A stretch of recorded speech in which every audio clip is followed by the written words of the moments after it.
acho que se eu tivesse uma grande missão aqui nesse papo com você, talvez fosse abrir o olho dos empreendedores e das empreendedoras que estão ouvindo a gente, para que eles entendam o poder desse negócio, para que eles levem a sério, porque aí eu não tenho dúvida que funciona. E o que eu quero dizer quando eu digo levar a sério e do poder disso? É como se o meu dia, em termos de influência, não tivesse 24 horas. Ele tem muito mais de 24 horas, porque eu estou em vários lugares ao mesmo tempo, através de conteúdo. Então, olha que loucura. Num mundo onde a variável que é mais importante para os seres humanos é tempo, conteúdo escala o seu tempo. Então, esse é o argumento. E a maioria das pessoas que não entende isso vai para sempre subvalorizar o poder desse negócio, mas eu sei todos os dias o poder. Então, eu queria internalizar esse conceito, porque ele é uma das coisas mais poderosas da nossa geração, e as pessoas ainda acham que é um post no Instagram. Caralho, não é. É sobre tempo. É sobre escala. E as pessoas não entendem isso.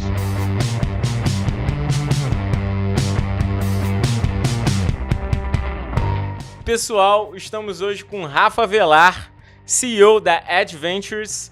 O cara que, putz, eu admiro pra caramba. E como eu tava falando agora nos bastidores, o papo de CEO surgiu porque esse cara lá, há um tempo atrás, quando ainda dava para ele fazer isso, ele criou o AMXP, que foi meio que um experience dentro da, então, Avelar Media. E eu participei, eu lembro até hoje que falei, cara, eu tenho que aprender mais sobre essas paradas, eu tô muito zerado.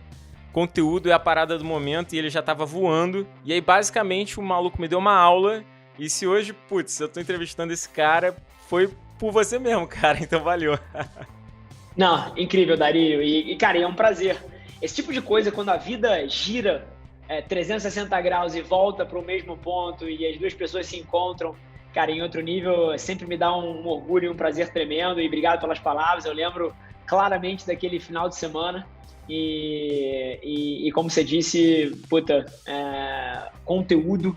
Eu acho que lá atrás, e tem o quê? 2 anos e meio, talvez até 3, daquele evento, era um período muito curioso. E isso que eu acho que é um fato interessante. Porque, cara, estamos em 2021 e acho que não existe ninguém no mundo que duvide que conteúdo é a porta de entrada para resultados incríveis de negócio. Só que lá atrás não era tão óbvio. Assim, algumas pessoas estavam arranhando a superfície, algumas pessoas experimentando algumas coisas e coisas incríveis aconteceram de lá para cá no mundo, né? E, mais uma vez, não querendo minimizar o desastre humanitário que foi a Covid, mas o fato é que as coisas aceleraram, principalmente na parte de negócios. O digital comeu tudo e estamos aqui para falar sobre isso. Exatamente. Só um jabazinho, ó, na época quando ainda era Avelar Media, ó, pra galera, a moleque. Isso aí só não vai valer mais do que o NFT dessa caneta, entendeu? Mas sem sombra de dúvida é uma relíquia. Boa. Cara, pra gente começar a falar um pouco sobre sua história, sobre tudo isso, não tem como deixar de falar sobre o conteúdo, né, cara? Assim, uma coisa que eu sempre pontuei, que eu tava esperando esse momento pra gente conversar é o seguinte. Cara, conteúdo pra você sempre foi pilar, só que o mais interessante de tudo foi que você falava de conteúdo lá atrás. E a gente fala 2 anos e meio, nossa, parece que é pouco tempo. Nada, é tempo pra caramba, tudo mudou em 2 anos e meio. E há 2 anos e meio você já falava sobre conteúdo, sobre tudo isso. Cara, da onde, vem esse seu tino aí pra tendência? E 2, como é que você conseguiu lá atrás entender que conteúdo ia ser a grande virada pra tudo, na verdade, né? Não só pros seus negócios, mas pros seus clientes, pro mundo de uma maneira geral. Boa. Cara, a porta de entrada para mim é curioso, tá? Mas ela foi necessidade. É muito interessante. E isso 360, a gente pode até dar um passo atrás aqui e falar do ato de ir empreender, que precede até o próprio conteúdo. Eu fui empreender não porque eu queria virar CEO de um negócio ou porque eu queria, estou indo empreender, estou indo ser dono do meu próprio negócio. Eu fui empreender porque o negócio da minha família estava falindo. Eu fui empreender por necessidade, eu nem considerava um ato de empreender. E aí você conecta com a parte do conteúdo, o motivo que o conteúdo virou um pilar central na minha vida é porque eu não tinha dinheiro para fazer mais nada. E a internet era de graça, e as plataformas eram de graça. E aí você conecta essa sequência de evento e você começa a criar alguma coisa.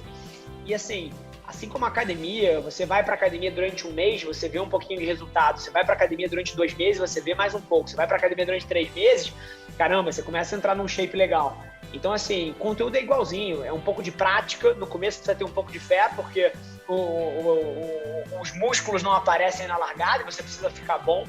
Mas depois é um processo sem volta. E eu falo com todas as letras que a internet transformou a minha vida. Tudo que eu tenho de resultado de carreira, que as pessoas consideram sucesso, minha visão de sucesso é um pouco mais ampla, eu ligo o sucesso um pouco mais à felicidade do que qualquer outro tipo de resultado, mas, cara, veio da internet, veio de conteúdo.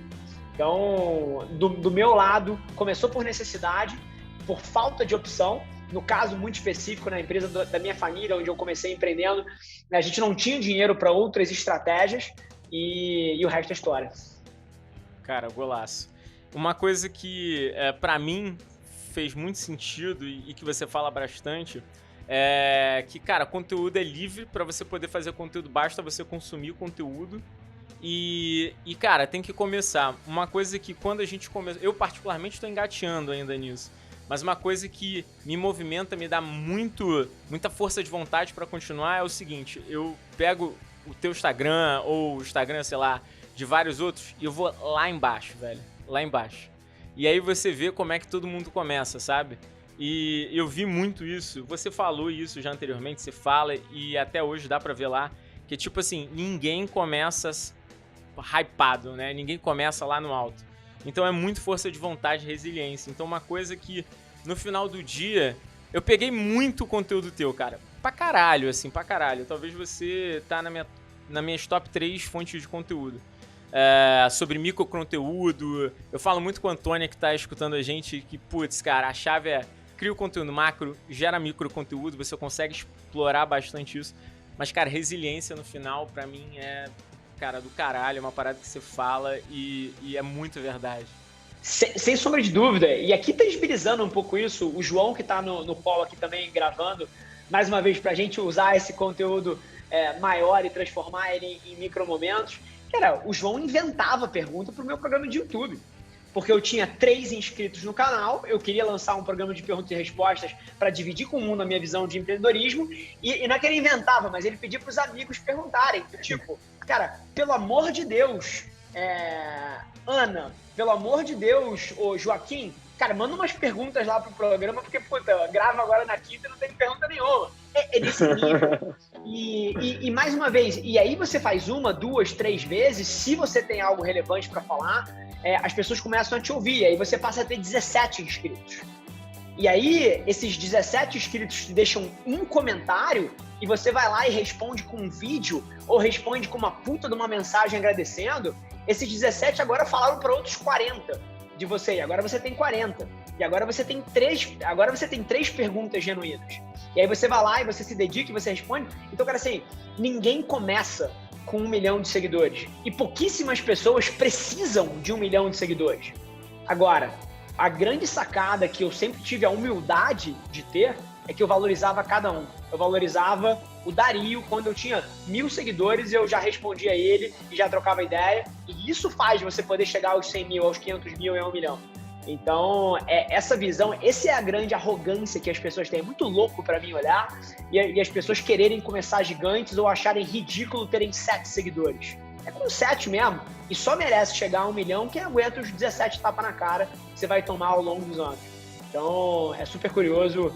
E esse é o caminho. Não tem atalho. 100% das pessoas que você admira começaram assim. Ponto final. Golaço.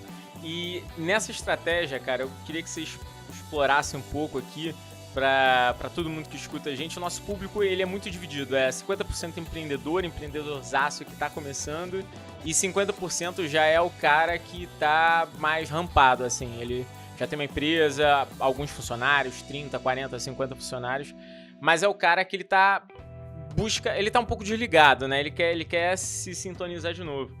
E muitos não sabem qual é a melhor estratégia de conteúdo. Putz, aqui pra mim funciona, por exemplo, muito bem. Inclusive, isso eu acho outra parada foda, que você libera as suas estratégias free, assim. Então, já fica o jabá aí, cara, segue o cara, porque ele Cara, tem um PPT que você soltou que, sem sacanagem, eu guardei isso e todo mundo que entra eu mostro, assim, porque basicamente você até me poupou o trabalho de conversar sobre esses assuntos. E isso é muito foda. Inclusive é uma das estratégias, mas a que você mostrou nesse PPT é a dinâmica do microconteúdo, né? Você gerar um macroconteúdo muito enriquecido, subdividir ele, explorar as mídias. Então eu queria que você falasse um pouco da estratégia para esse cara que quer começar a fazer conteúdo, mas ele literalmente está perdido no sentido do caminho, né? Boa. Eu vou até dar um passo atrás aqui, se você me permitir, cara. Manda ver. Por várias vezes eu vejo as pessoas querendo a tática, mas elas não entendem ainda o poder. E aí, o que isso faz? Isso faz com que ela vá meia bomba. E aqui, desculpa a palavra, mas essa é a visão mesmo. É a pessoa que fala assim, caceta, beleza, ouvi o podcast do Rafa com o Dario aqui, conteúdo é importante. Deixa eu botar o estagiário para fazer isso aqui e aí eu vou olhar as outras coisas. E aí, obviamente, que não roda. Então, eu acho que se eu tivesse uma grande missão aqui nesse papo com você, talvez fosse abrir o olho dos empreendedores e das empreendedoras que estão ouvindo a gente, para que eles entendam o poder desse negócio, para que eles levem a sério. Porque aí eu não tenho dúvida que funciona. E o que eu quero dizer quando eu digo levar a sério e do poder disso? Nesse exato momento, estou eu e Dario numa sala de Zoom e tem um total de 0 pessoas ouvindo a minha voz ou ouvindo a minha opinião ou formando a opinião com os meus argumentos fora o Dario. Nesse exato momento eu estou impactando uma pessoa. Errado. Porque enquanto a gente está nessa sala pela próxima hora, tem dezenas de milhares de pessoas ouvindo algum conteúdo meu, lendo algum texto meu, lendo uma newsletter, vendo um vídeo de YouTube, ouvindo um podcast, que tá... É como se o meu dia, em termos de influência, não tivesse 24 horas. Ele tem muito mais de 24 horas, porque eu tô em vários lugares ao mesmo tempo, através de conteúdo. Então, olha que loucura. Num mundo onde a variável que é mais importante para os seres humanos é tempo, conteúdo escala o seu tempo. Então, esse é o argumento. E a maioria das pessoas que não entende isso vai para sempre subvalorizar o poder desse negócio, mas eu sei todos os dias o poder. Porque, exemplo, se eu passar 18 dias escalando o Aconcagua, como eu fiz ano passado, por exemplo, quando eu voltei, eu tinha 247 mensagens de pessoas que queriam fazer negócio comigo. Por quê? Porque enquanto eu estava no Aconcagua com o celular sem sinal, subindo uma montanha, foram consumidas centenas de milhares de horas do meu ponto de vista, que formaram opinião, criaram demanda por aquilo que eu faço. Então, eu queria internalizar esse conceito, porque ele é uma das coisas mais poderosas da nossa geração, e as pessoas ainda acham que é um post no Instagram. Caralho, não é. É sobre tempo. É sobre escala. E as pessoas não entendem isso. Então, tendo dito isso, para alguém que quer começar, eu diria basicamente 3 passos. A primeira coisa é que você tem que entender que tipo de mídia te favorece e até que tipo de mídia você está mais confortável. Por exemplo, o Dario é um cara que troca ideia muito bem. Então, um podcast de bate-papo, cara, com vídeo, cara, é uma puta sacada. Agora, se você é uma pessoa que não tem tanta eloquência, é um pouco mais tímida, é um pouco mais reservada, cara, e você não precisa mudar a sua natureza. E provavelmente o seu conteúdo em áudio ou em vídeo vai ser uma merda, porque isso não é o teu ambiente natural. Mas talvez você escreva muito bem. Boa. E talvez o LinkedIn, que é uma das plataformas que tem mais distribuição orgânica dentre todas elas, seja o lugar perfeito para você emitir seu ponto de vista, através de textos, de artigos e de outras coisas. Então, primeira coisa é você jogar com as suas forças. Cara, você é bonito pra caceta, você é bonita pra caramba. Cara, vai numa coisa visual, porque beleza é uma simetria no mundo moderno. Quem é bonito, cara, gera mais tração, gera mais repercussão. Isso é verdade. Sim, discordem ou concordem de mim, isso é real, tá? Real. Então, use isso. Se você tem uma puta de uma voz, caralho, podcast é incrível pra você. Se você é um artista escrevendo com as palavras, vai no texto. Então, a primeira coisa é entender um pouquinho as suas forças, suas fraquezas e você se posicionar pra fazer isso. Essa é a primeira coisa. Segundo elemento é você buscar a escala. Então, tem alguns tipos de conteúdos, como, por exemplo, o que a gente está fazendo aqui, onde o Dario ele tem tanto vídeo quanto áudio.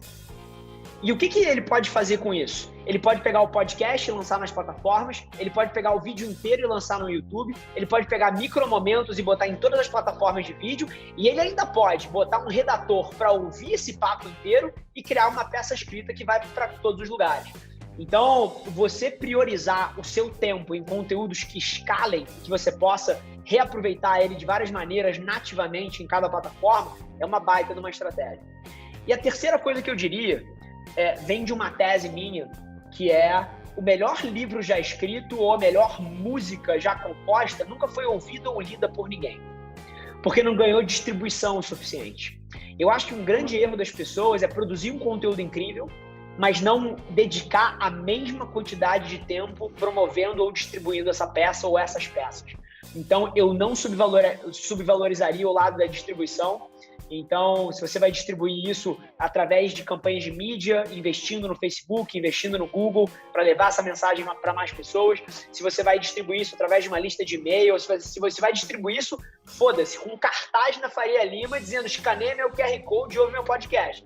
Mas agora, você vai ter que pensar na distribuição, porque um conteúdo incrível que não é consumido por mais pessoas acaba que não forma opinião nenhuma. Então, acho que essas três coisas são elementos fundamentais para alguém pensar. Cara, você me lembrou muito quando eu tava indo para um cliente em São Paulo, já tem tempo, né? Tava nem com pandemia. Eu desci no aeroporto de São Paulo, quem tava lá, bonitaço, CMO Playbook.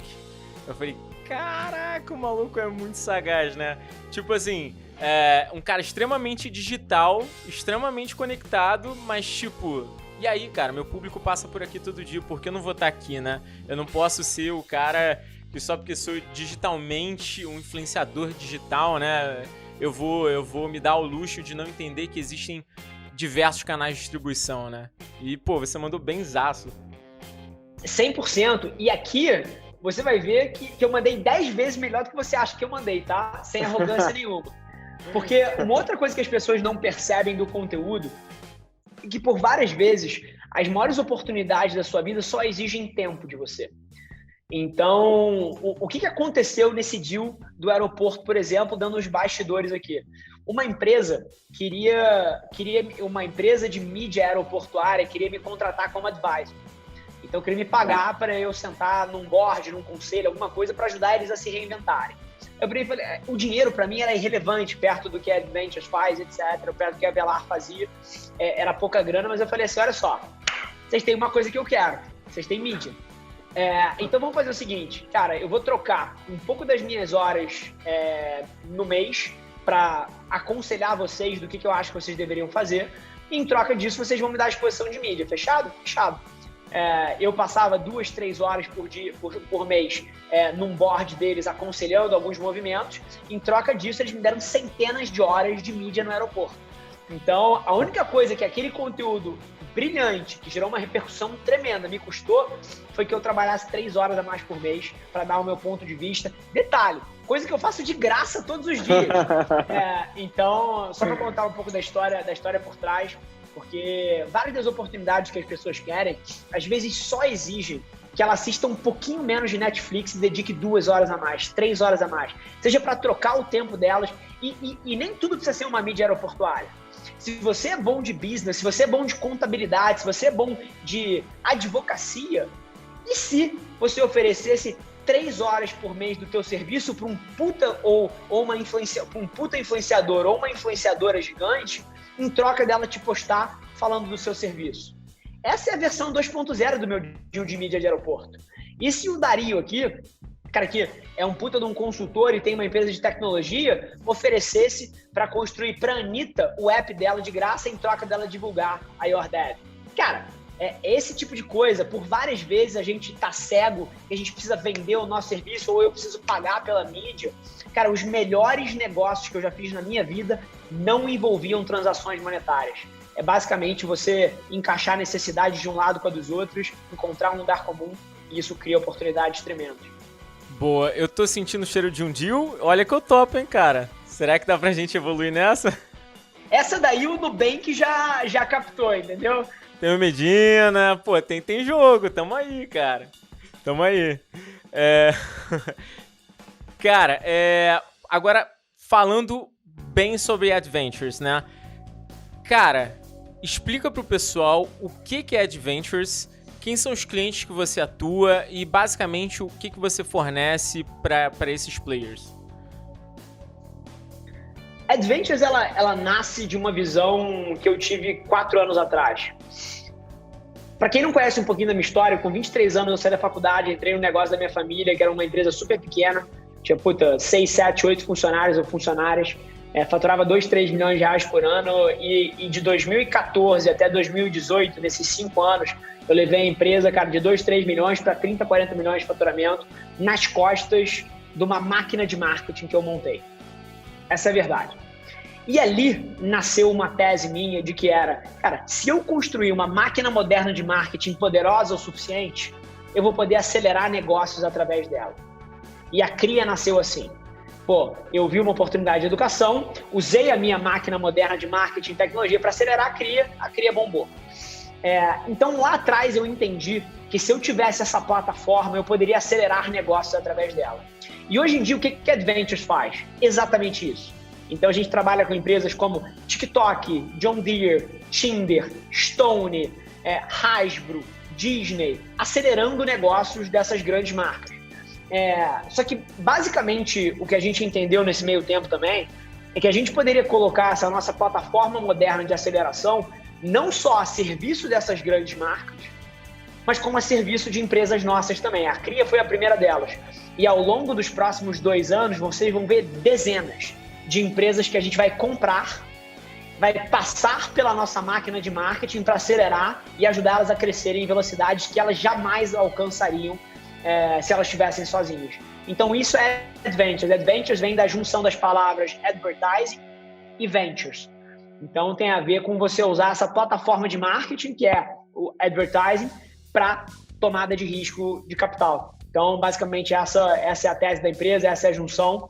A gente está virando uma máquina de fusões e aquisições, mas basicamente o que a gente quer é comprar essas empresas, passar pela nossa máquina para que elas cresçam cada vez mais rápido. Cara, golaço, 200%. Aqui a gente começou a desenhar coisas muito similares, né? Só que muito ligado a finances, né? A gestão e principalmente a tech, né?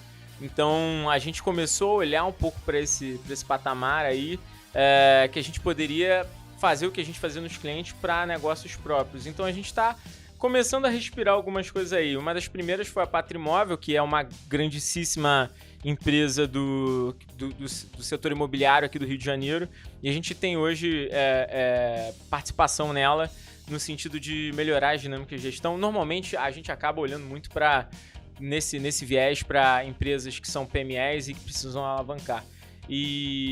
Mas o que eu acho muito interessante dentro da Adventures é porque vocês criaram uma plataforma que, 1, educa, 2, acelera e 3, treina também outros parceiros, né? Porque agora você também tem o Partners, né?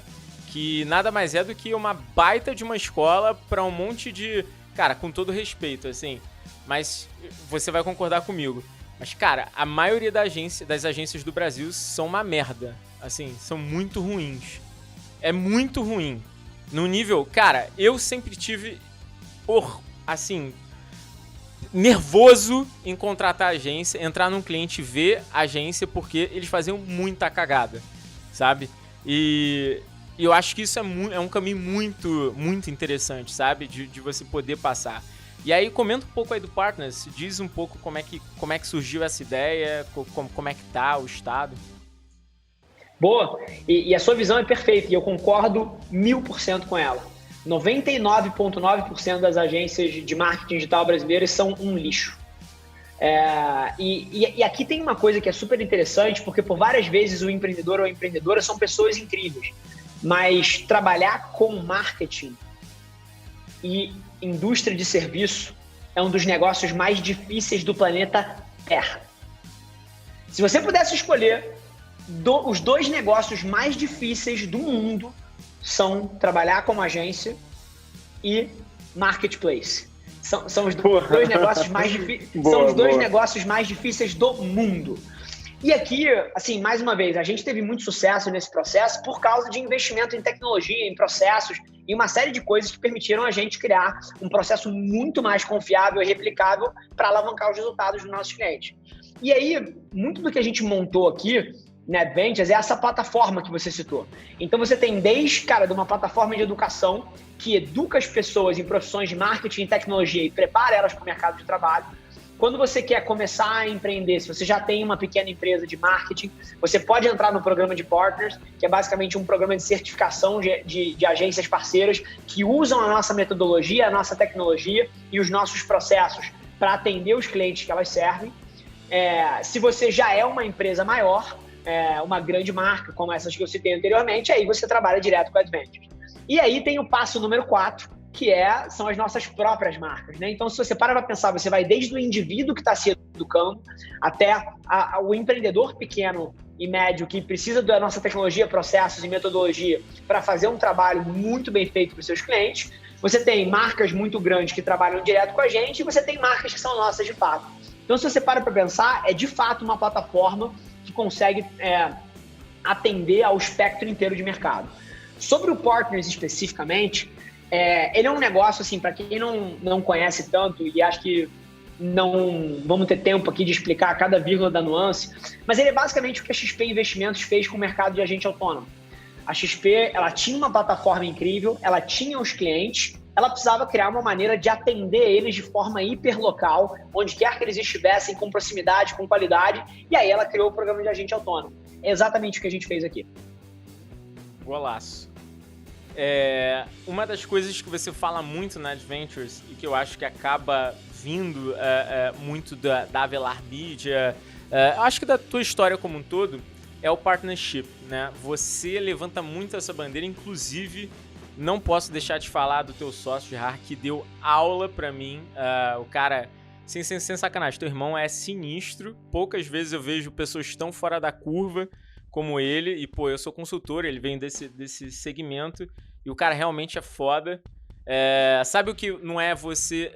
O que eu acho mais legal é que chega um momento da sua vida que você não vai só pelo conteúdo, só pelo aprendizado. Você vai pelos insights que a pessoa te dá, sabe? E o Gerard foi foda, assim, partnership, quando foi lá no MXP.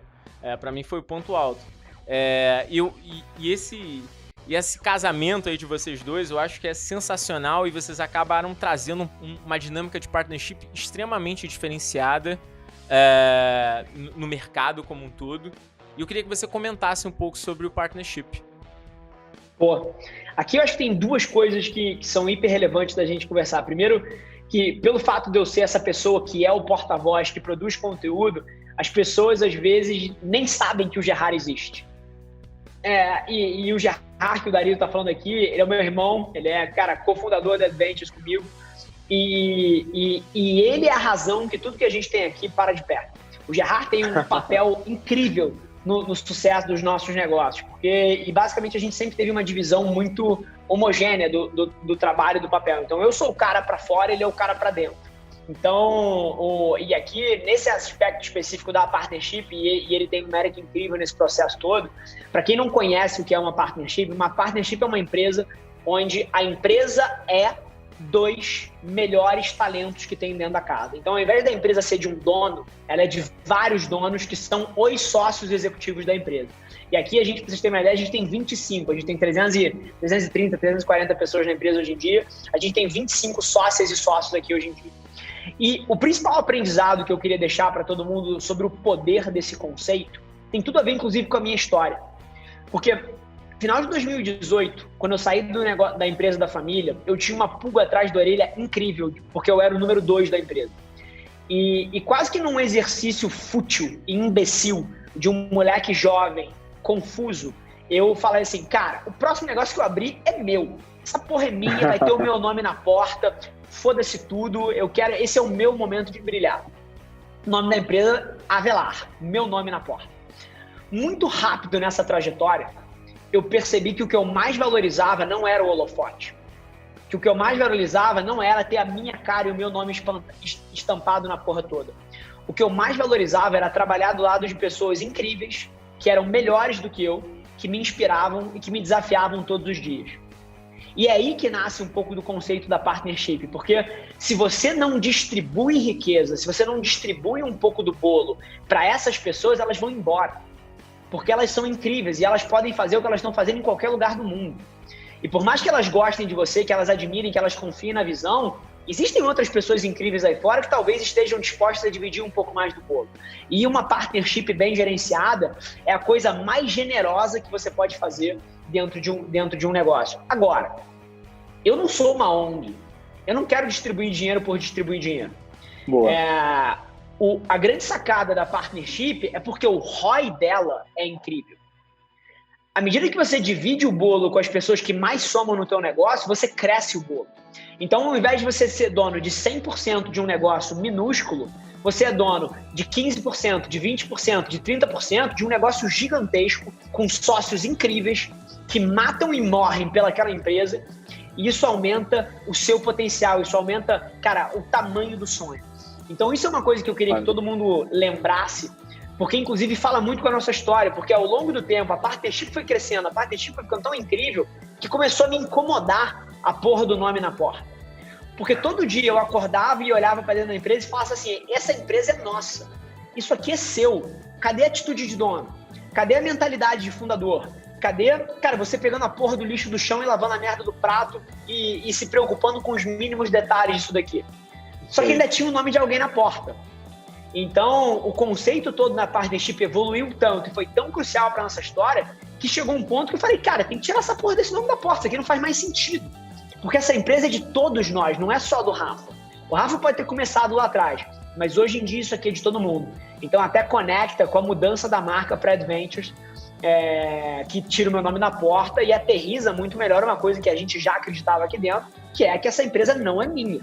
Essa empresa é das sócias e dos sócios que estão todos os dias aqui trabalhando pra caralho pra fazer isso aqui acontecer. Cara, golaço. E aí, falando sobre gestão agora, sobre um pouco de como você conduz a Adventures e tudo isso, eu imagino, pelo menos é o que passa na minha cabeça, que a parte de vendas acaba sendo muito concentrada no Rafael Avelar. Porque você é a cara da... Quer dizer, hoje isso é um pouco mais distribuído, tem... o Ricardo, que eu já vou comentar um pouco, mas invariavelmente você é um porta-voz muito forte da empresa, é indiscutível. E aí, por consequência, eu imagino que possa existir uma grande pressão na área comercial para que o Rafa conduza isso, ao mesmo tempo que o Rafa tem que olhar para a empresa, né? Como é que é essa dinâmica interna? Como é que você divide isso? Você ainda é muito ativo dentro da área comercial? Comenta um pouco disso aí pra gente. Boa. Bom, isso que você falou, eu acho que é um desafio que todo mundo que constrói uma marca muito forte passa. Só que eu sempre lidei com isso de uma maneira muito simples. Eu sempre estive onde a empresa mais precisa de mim. Esse é o meu ponto. E às vezes eu vou tocar projetos durante 2 meses. Às vezes eu vou tocar áreas durante 1 mês. Eu sempre fui a pessoa que, cara, quais são as coisas mais... Eu tenho uma visão muito clara do que são as coisas mais importantes da empresa o tempo inteiro. E eu tô em todas elas. Qualquer coisa que não seja a nossa grande prioridade está na mão de outra pessoa. Então, ao longo do tempo, a empresa teve fases. E tem fases que eu tô muito mais presente no comercial. E tem fases como agora, que eu tô 0 presente no comercial. Agora, eu acredito que tudo é comercial. E eu gosto muito de gente, e eu gosto muito de conhecer pessoas, eu gosto muito de bater papo, de trocar ideia. Então, naturalmente, eu origino muita coisa pra gente. Mas agora, eu nunca deixei os nossos clientes se confundirem de que quando eles estão contratando a Adventures, eles estão contratando o Rafa. Se você quiser contratar o Rafa, você vai pagar dezenas de milhões de reais. Porque esse é o custo da minha oportunidade. Para eu estar opinando no teu negócio diretamente, cara, eu tô deixando de opinar no meu negócio diretamente. Então, o meu custo de oportunidade é gigante. Então, e eu, ao invés de deixar isso de uma forma velada, eu falo isso com todas as letras. E as pessoas respeitam. Só que agora, o que você precisa ter? Você precisa ter uma operação que entrega na expectativa que o cliente tem. Porque o grande erro que as pessoas têm é achar que o cliente quer você. O cliente acha que quer o Rafa, mas na verdade o que ele quer é que o que o Rafa acredita seja implementado com excelência. E na hora que ele vê isso acontecendo, ele tá ok. E mais uma vez, tem vários clientes que eu adoro as pessoas. E eu vou jantar com a Kim Farrell, por exemplo, que é a CMO do TikTok, a hora que ela quiser, porque ela é minha amiga. Mas agora, ela não se confunde que ela contratou o Rafa. Então, esse é um ponto de vista super interessante. e tem a ver muito com o que a gente construiu aqui. Porque a gente tem uma empresa hoje em dia que atende às expectativas do que sai da minha boca. Essa é a grande vulnerabilidade. Mas não foi sempre assim. Não foi sempre assim. A gente passou por estágios, talvez há 3 anos atrás, que a nossa empresa era essa empresa que a gente falou aqui, que estava dentro dessas 99,9 que entregam um serviço de merda. Porque a gente estava no começo, e a gente estava aprendendo, e a gente estava evoluindo os processos. E esse é o ponto, só que a gente não ficou muito tempo ali. Eu tenho um drive de excelência que eu acredito profundamente que ou você faz alguma coisa com excelência, cara, com muito comprometimento e de uma maneira incrível, ou você não faz. É um pouco assim que o Rafa vive, e é por isso que o Rafa faz Ironman, é por isso que o Rafa escala montanha. Tudo que eu toco é nesse nível. Então a gente não ficou muito tempo nesse estágio. Mas se existe alguém ouvindo a gente aqui que passa um pouco por essa dependência da tua figura, o conselho que eu te dou é, número 1, deixe as cartas claras, que quando estão contratando a sua empresa, não estão te contratando, você precisa falar isso com todas as letras. E número 2, se você começar a ter resistência, é porque você não tem uma operação tão boa, e aí você deveria focar na operação. Então, muito do papel do Rafa hoje em dia é estressar a visão. Se eu tivesse que dizer num tweet o que o Rafa faz aqui dentro, o Rafa passa o dia inteiro entrando e saindo de salas de reunião, perguntando para as pessoas como é que elas podem fazer o que elas estão fazendo 10 vezes maior e 10 vezes mais rápido. Esse é o papel do Rafa. O Rafa, o dia inteiro, entra e sai de reuniões, onde as pessoas me apresentam coisas e eu falo, cara, achei muito legal, como é que a gente faz isso 10 vezes maior e 10 vezes mais rápido? Esse é o meu papel hoje em dia. Cara, muito bom. Isso me remete a uma coisa que eu acredito muito, chamado liderança servidora, que vem de um livro batidíssimo, super ultrapassado, eu diria, que é o Monge Executivo, mas ele foi um dos primeiros a falar, mas eu recomendo fortemente, que é muito sobre liderança servidora, né? Como o cara que detém um conteúdo extremamente relevante, talvez um dos principais ativos da empresa, consegue propagar e servir o time para poder fazer, né? E aí tem uma diferença muito grande entre servir e atender e bajular, né? Servir é diferente de bajular. Servir é aquilo que o cara precisa para impulsionar, e bajular é fazer o que o cara acha que ele tem que receber, né? Eu acho que essa é uma postura muito, muito forte, que pelo menos, assim, quem te conhece de maneira um pouco mais próxima percebe que você conduz assim, né? Então eu acho que vai muito nisso que você falou, né?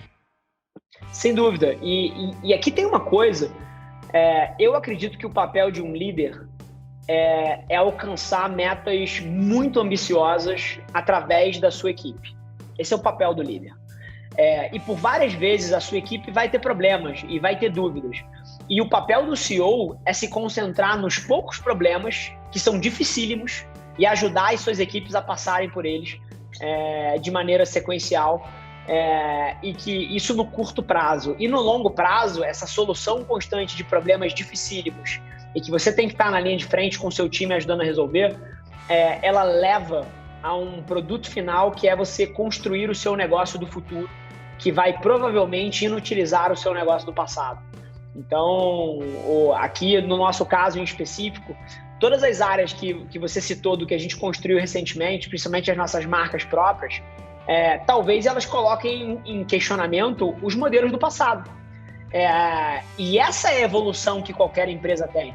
Você imagina, cara, vamos pegar aqui, se a Apple ainda tivesse presa nos PCs. Fudeu. O iPhone acabou com o mercado de PC. Mas foi ela que se disruptou. Então, o que eu pergunto aqui para todo mundo que está ouvindo a gente, qual é o iPhone que você vai criar, que vai destruir o seu negócio que você tem atualmente, mas vai garantir a sua sobrevivência para frente e criar um novo ciclo para você? E depois, qual é o próximo iPhone que você vai criar, que vai falir o iPhone e vai criar um novo ciclo para você? Então, o meu papel aqui dentro, além de entrar na sala de reunião e provocar as pessoas como é que elas podem sonhar maior e mais rápido, sem sombra de dúvida, tá na trincheira, ajudando as pessoas a solucionarem os problemas que nascem a partir dessa pergunta, porque eu garanto, tá? Na hora que você pergunta para alguém como é que você faz 10 vezes maior, 10 vezes mais rápido, nasce uma porrada de problema. E você tem que estar na fronteira ajudando a resolver. Mas a segunda derivada é que o produto final disso tudo é que você está o tempo inteiro construindo o seu negócio do futuro, que vai provavelmente falir o teu negócio do presente. Pô, sensacional. E aí um ponto que você citou aqui, eu anotei, eu já ia te perguntar, é sobre aquisições. Cara, você, esse ano então, já causou um monte, pegou vários negócios aí, começou a se posicionar cada vez mais forte na parte de esportes, de marcas pessoais, né? Que na verdade a gente chama de marcas pessoais, mas na verdade são empresas, né? Só tem uma representação de alguém ali. E você cada vez mais se posicionando ali, você já adquiriu novos negócios. Cara, o que é o roadmap que você busca aí? Claro que expondo o que pode ser exposto, em termos de aquisições e próximos passos para Adventures em termos de novos negócios, novas empresas. Boa. A maneira com que eu olho para aquisições até hoje, elas são para trazer pessoas. Sendo super sincero, eu não tenho dúvida da nossa capacidade de execução aqui entre as sócias e os sócios da Adventures. A gente consegue construir qualquer negócio do mundo. Então, se eu quiser construir puramente um negócio, eu vou lá, abro uma divisão, invisto e eu sei que a gente vai construir. Mas agora, voltando ao conceito da partnership, de trazer pessoas incríveis que são melhores que você, cara, elas estão aí fora. E por várias vezes você juntar as alianças faz todo sentido. Então, todas as aquisições que a gente tocou esse ano e que você vai ver a gente tocando para frente, nos próximos 2 anos a gente deve comprar mais de 20 empresas, tá? Só para te dar uma visão. Vai ser sempre focado em trazer empreendedoras ou empreendedores incríveis. E maravilha que eles tenham um software incrível e que eles tenham um pedaço de tech que é útil pra gente. E tudo isso faz sentido. Mas não é o fator decisor. O fator decisor é trazer um time foda, que eu não tenho dúvida que vai somar na visão e que são pessoas que eu quero ter como sócias e sócias aqui dentro. Isso é muito do que drive o modelo. Pô, sensacional. E nesse processo de aquisição, você sempre foca muito em adquirir grande parte da empresa, pouca parte da empresa, tem algum modelo mais específico? Você entra com dinheiro, rollout? Como é que é a troca de ações? Como é que tá funcionando esse modelo hoje? Boa.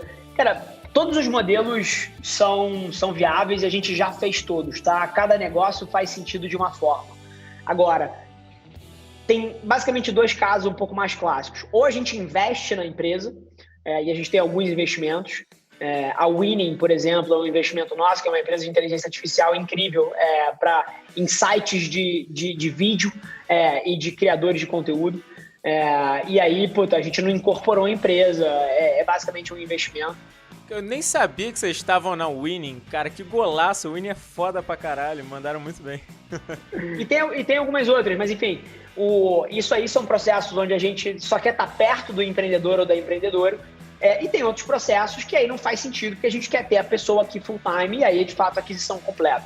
Então, tem alguns casos. O que dita qual depende do nível de sinergia entre os negócios que tem, do nível de autonomia que aquele negócio precisa para ser bem sucedido. Por exemplo, uma Winning da vida ia morrer dentro da Adventure.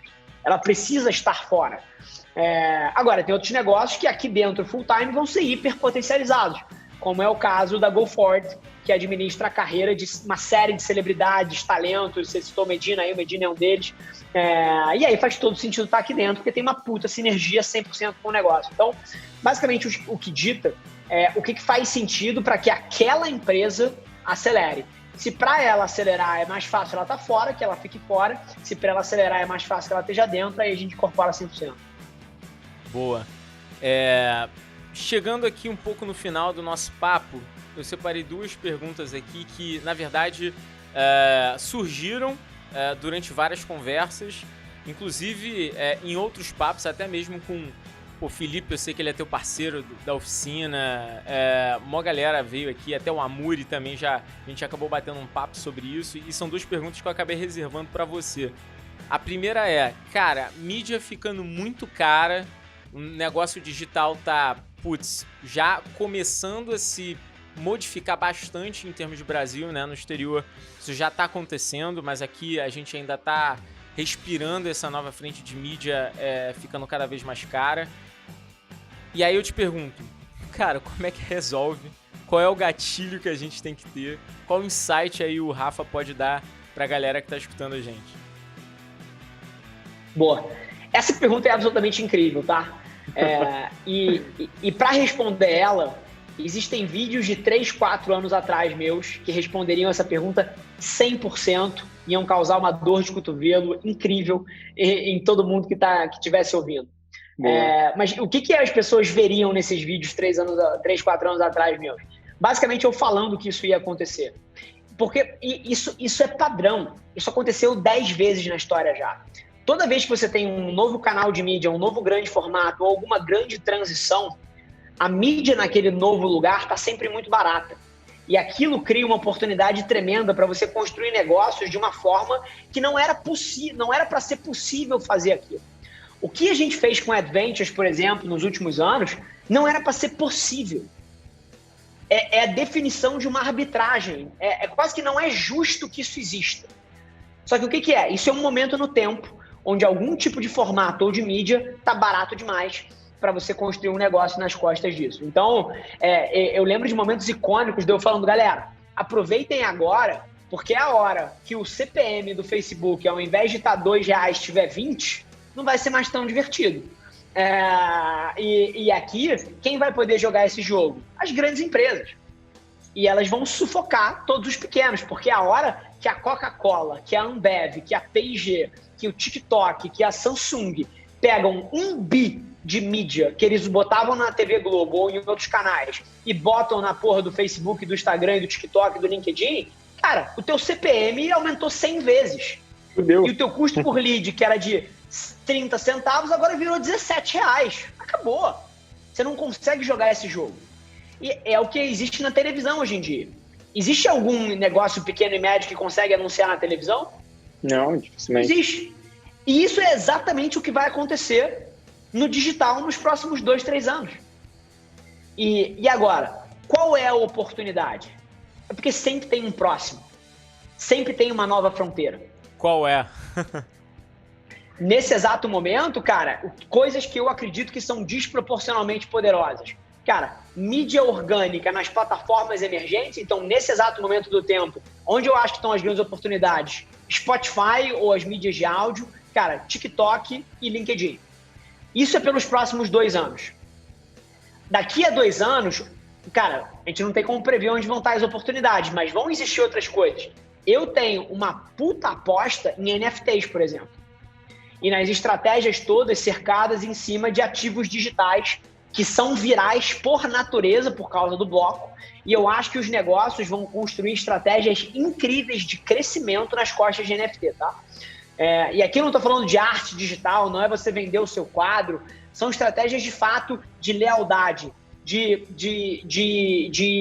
fidelização. E os negócios vão ter outras características de crescimento. Agora, mesmo num mundo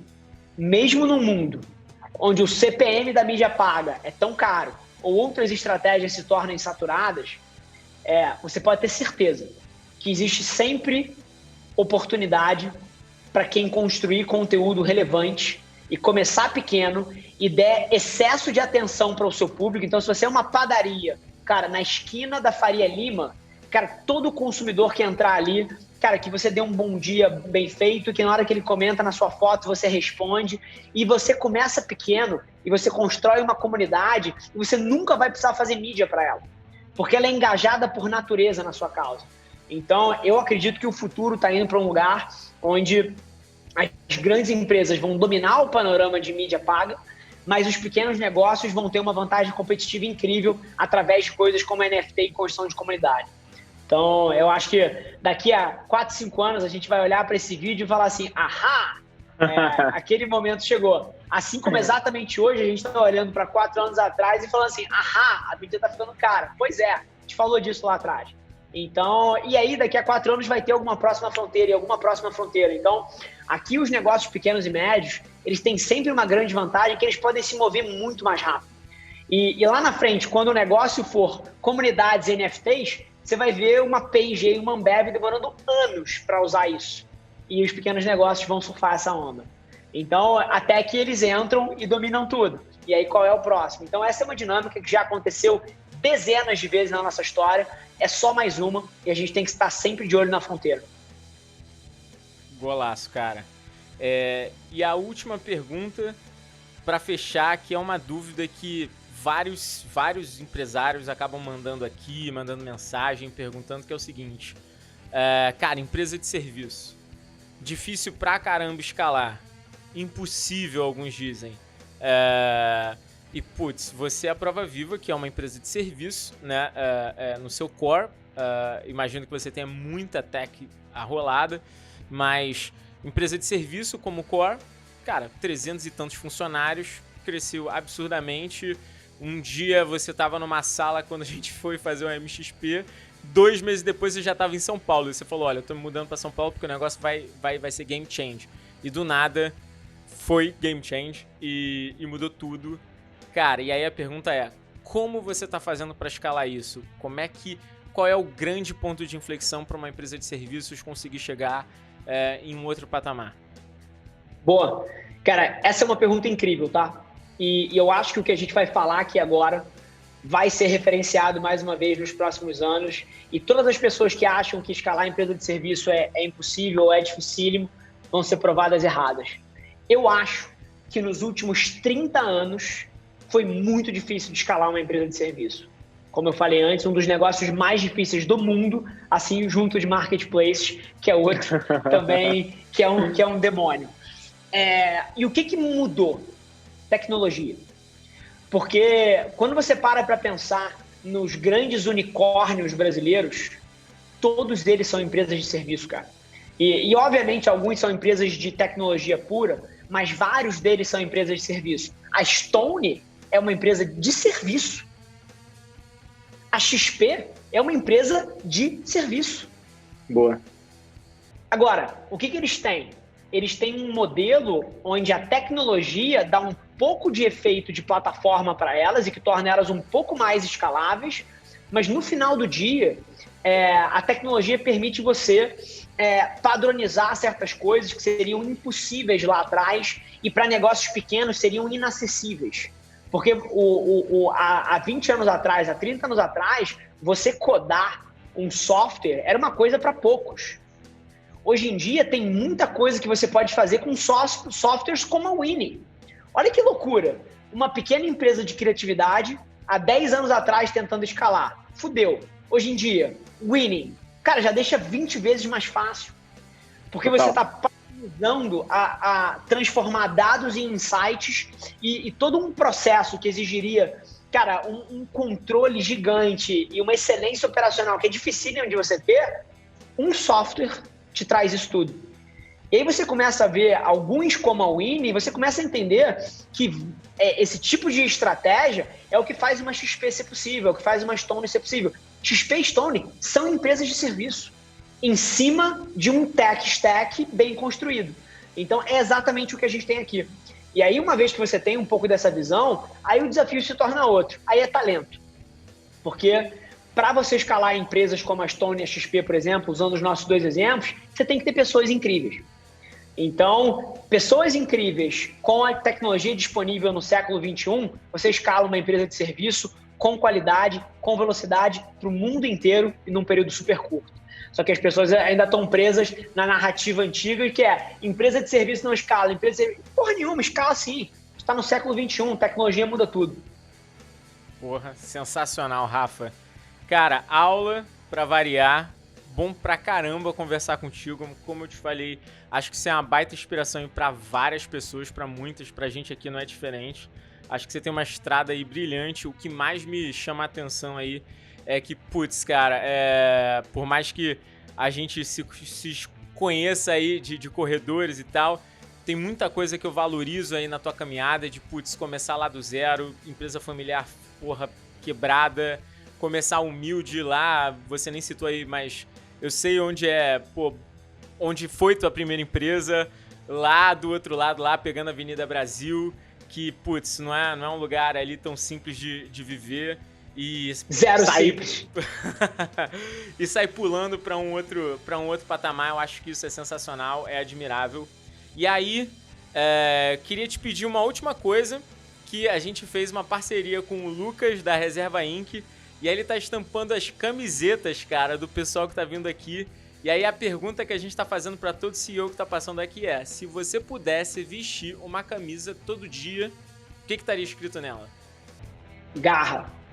Porra, simples e direcionado, golaço. Garra. Boa. Por que garra, cara? Cara, porque o processo de empreender, ele é completamente irracional. Não faz sentido você empreender.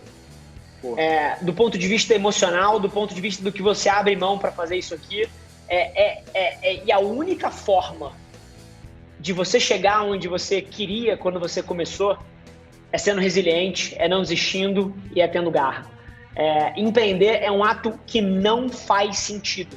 Se você pesar o retorno financeiro, os riscos, as probabilidades, não faz sentido nenhum. E a única coisa que vira esse jogo e que faz com que você tenha alguma condição de sucesso é você não desistir. Então, você tem uma coisa que é fundamental, é garra, e principalmente porque, na minha visão, garra é o somatório de duas palavras que são basicamente o centro de quem eu sou, que é paciência e trabalho duro. Se você fosse criar uma equação matemática, paciência mais trabalho duro igual a garra, e garra vence. Cara, sensacional. Pessoal, Rafael Avelar, CEO da Adventures, o cara manda muito nas redes sociais, só seguir ele, não é difícil, ele com certeza vai aparecer lá, tem tiquezinho lá, é só saber que o cara manda muito. Segue ele no Instagram, particularmente gosto de seguir muito ele também no YouTube. Eu sou muito adepto do YouTube, acho que tem muito conteúdo relevante lá. Velho, brigadão aí pelo teu tempo, brigadão aí pelas tuas palavras. Tamo junto, um prazer participar aqui com você. E incrível reencontrar depois de 2 anos e meio aí na frente do tempo. E quem sabe daqui a 2 anos e meio a gente não faz mais um e aponta de novo para esse, falando de todas as previsões que a gente acertou aqui. E acho que a gente errou, a gente deixa de lado, entendeu? Vamos nessa. Boa. Valeu, Rafa. Abraço.